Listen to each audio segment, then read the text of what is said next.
his journals, and where they would reckon it up, and they would sign their name. Mm.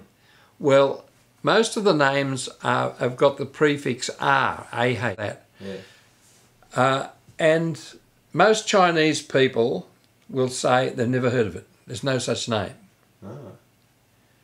And I finally found out from this fellow who was from the ANU, who called at the museum one day, Chinaman, Yeah. and he said, I happen to know what that is, because he said, I come from the same area.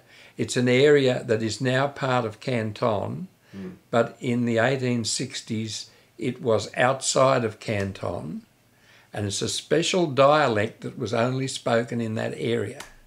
Oh. And he said that clearly identifies that all these men came from that area. Wow. What brought them to this area was the Kiandra goldfield.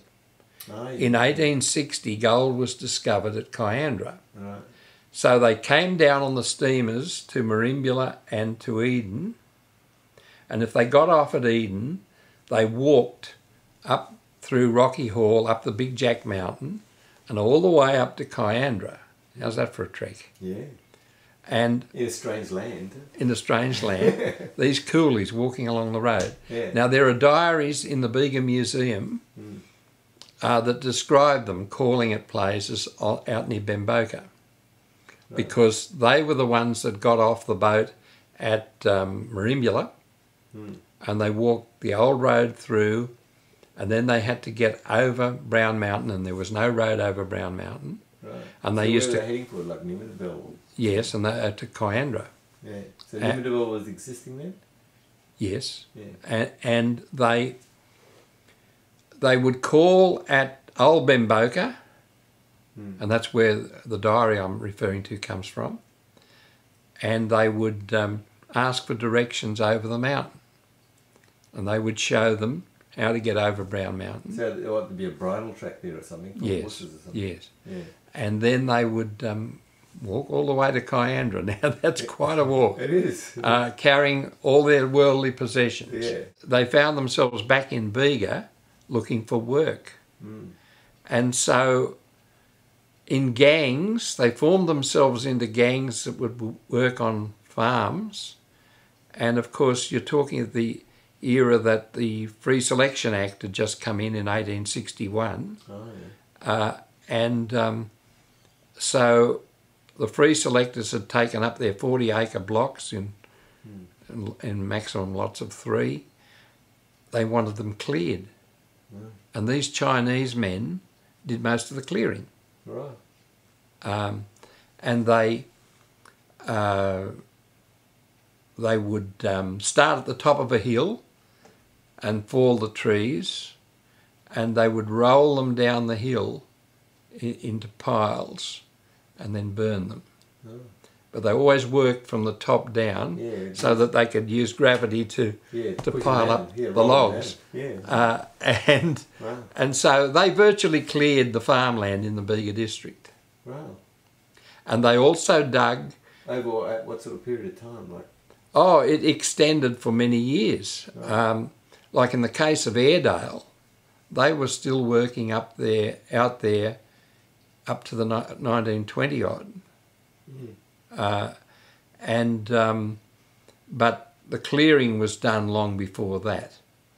And then they also dug many drains. They drained a lot of the lagoons and swamps around the area, and there are some of their drains here in Tarraganda. Right. Down the back here, there's one big drain that drained a big natural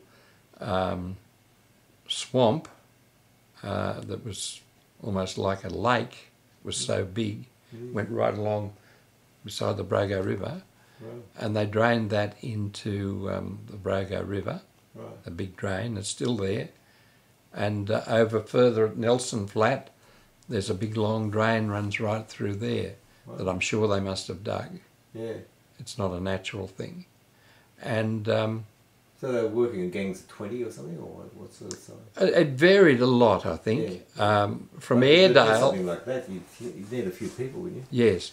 Airedale's records seem to indicate, you know, it could vary anything from 6 to 8, 10, something like that.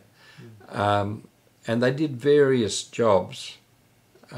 Some of them then went into business in Bega, and John Marshall Black from Airedale, he financed some of them into shops in Bega. And because he was a financier too, he financed people to buy their farms and so forth. Yeah. And his records show that he did that. And so... Where did he come from? Airedale?